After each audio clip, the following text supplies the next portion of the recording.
something like the free market is kind of synonymous with America. And if you don't like it, I don't know how you can say you love this country.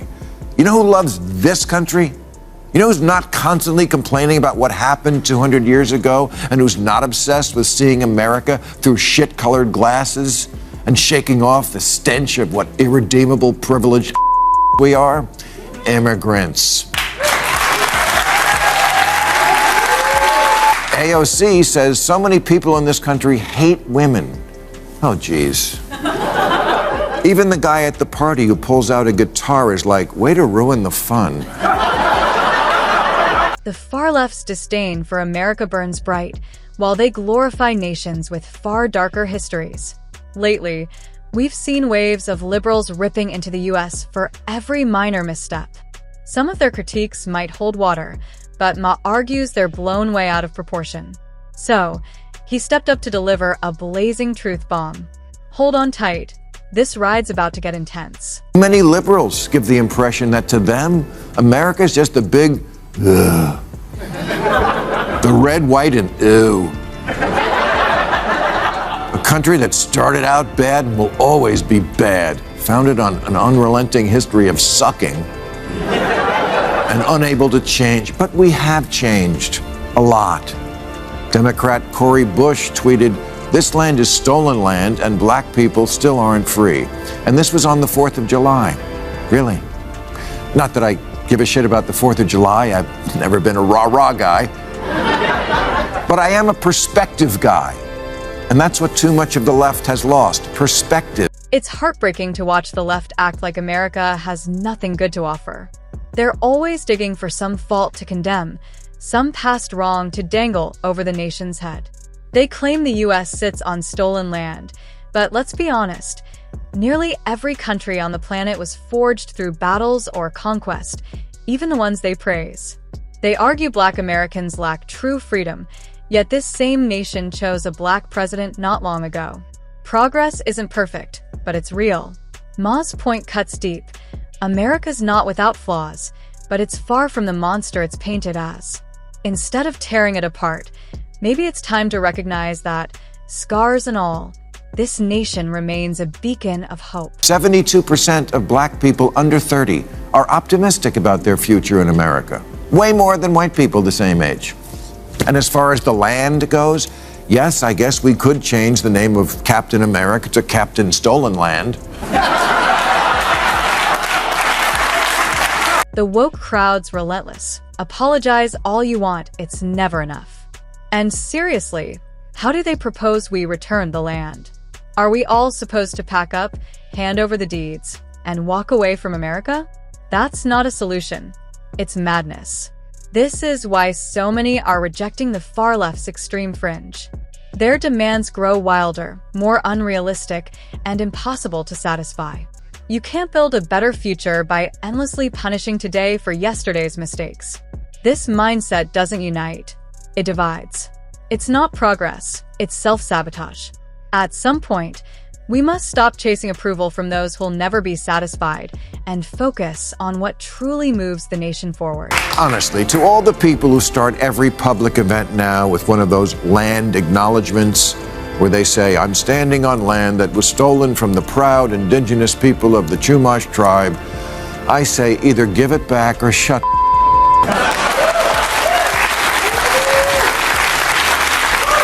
All the lofty speeches and moral posturing from woke liberals about land acknowledgements, what do they actually achieve? A few heartfelt words before an event don't rewrite history or improve lives. If they're serious about giving land back, let's see them lead by example, hand over their houses, their properties, their campuses. But, of course, that's where the rhetoric stops. It's all about seeming virtuous without real sacrifice. Ma's truth hits hard. This obsession with optics over action has turned activism into a performance. America needs honest dialogue and practical solutions, not more empty gestures. AOC says so many people in this country hate women. Oh, geez. Even the guy at the party who pulls out a guitar is like, way to ruin the fun. America champions women's rights more than most nations, offering equal access to education, jobs, free speech, voting, and leadership roles, freedoms countless women worldwide can only dream of. So, when AOC claims America dislikes women just because voters passed on Hillary Clinton or Kamala Harris, it feels deeply dishonest. Elections hinge on leadership, skill, and vision, not gender popularity contests. Americans shouldn't be shamed or manipulated into voting for someone just to check a diversity box. Kamala Harris didn't make a compelling enough case for the vote. Empowering women means holding all candidates, regardless of gender, to the same rigorous standards. As capitalism is slavery by another name. No, it's not. It's the thing that has given more people more prosperity and hope than any other system, flawed though it surely is. But Ma's spot on. Capitalism, like democracy, has its flaws, but it's the best engine for innovation, progress, and personal liberty. Compared to socialism or communism, which the far left increasingly champions, capitalism has lifted millions from poverty and rewarded effort and ingenuity. Not every liberal is a socialist, but the trend is growing fast. You hear it in how younger Democrats push redistribution and equity, like their miracle cures. Figures like Mamani romanticize socialism as kind and just, ignoring its historical failures. The irony? They bask in the comforts, opportunities, and free speech only a capitalist democracy provides, yet they're quick to tear down the system enabling it all. But again, something like the free market is kind of synonymous with America. And if you don't like it, I don't know how you can say you love this country. You know who loves this country? You know who's not constantly complaining about what happened 200 years ago and who's not obsessed with seeing America through shit-colored glasses and shaking off the stench of what irredeemable privileged we are? Immigrants. If America's truly the awful place some claim, why do people worldwide risk everything to come here? Every day, families sell their possessions, empty their savings, and leave their lives behind for a shot at the American dream, spending fortunes just to touch U.S. soil. Why? Despite its imperfections, America still symbolizes hope, freedom, and opportunity. Even citizens of nations the left hails as better or more humane line up at U.S. embassies, desperate for visas. That speaks volumes. If America were as terrible as they say, people would be fleeing, not flocking. The truth is clear. People don't run toward failure. They chase freedom, and America remains its brightest beacon. Why they came here, and they will tell you the same thing. Ron DeSantis put me on a plane.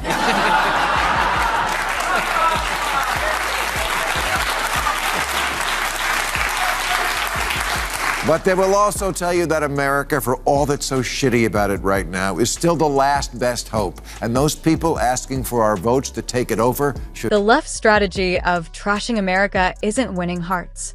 You can't persuade voters by convincing them their nation is hopelessly broken.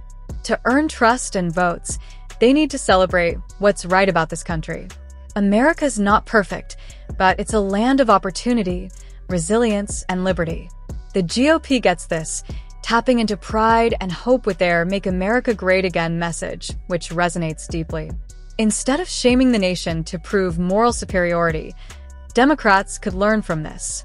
People crave optimism, not anger. Until the left sees patriotism as a strength, not a flaw, they'll keep losing ground to those who believe in America's promise. With a novel, a TV show, or a movie, but history books, that's not supposed to be fan fiction. How we teach our kids history has become a big controversy these days, with liberals accusing conservatives of wanting to whitewash the past, and sometimes that's true. Sometimes they do. But plenty of liberals also want to abuse history to control the present. And last month, a scholar named James Sweet caught hell for calling them out for doing just that. He criticized a phenomenon known as presentism, which means judging everyone in the past by the standards of... Leadership means inspiring love for the nation, not division through ideology.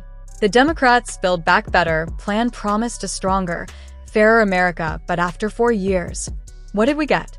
Endless debates over pronouns, gender, and abortion drowned out the real issues. Those topics matter, but they shouldn't eclipse the core challenges facing everyday Americans: struggling economies, soaring inflation, border chaos, and shaky national security. Instead of focusing on jobs, safety, and stability, the administration got lost in culture wars. True leaders rise above the noise, rallying the nation toward unity and prosperity, not distraction. The left doesn't just attack America's present, they're determined to erase its past. Nothing satisfies them. The present falls short. The past is unforgivable. They dismiss the nation's history, its founders, and its symbols, as if perfection were ever an option. Every era, every figure, every milestone is torn apart until only flaws remain. It's draining and pointless. You can't shape a better future by despising the past that built the present. Yes, America has stumbled like all nations, but it's also evolved, reformed, and led global progress. Ma's right. Pleasing the perpetually outraged is impossible. Their goalposts keep shifting, and no progress will ever suffice for those fueled by resentment instead of gratitude. America's the greatest experiment in freedom ever. Flawed, yes, but worth believing in. That wraps today's video. If it resonated, hit like, subscribe, and join us for more.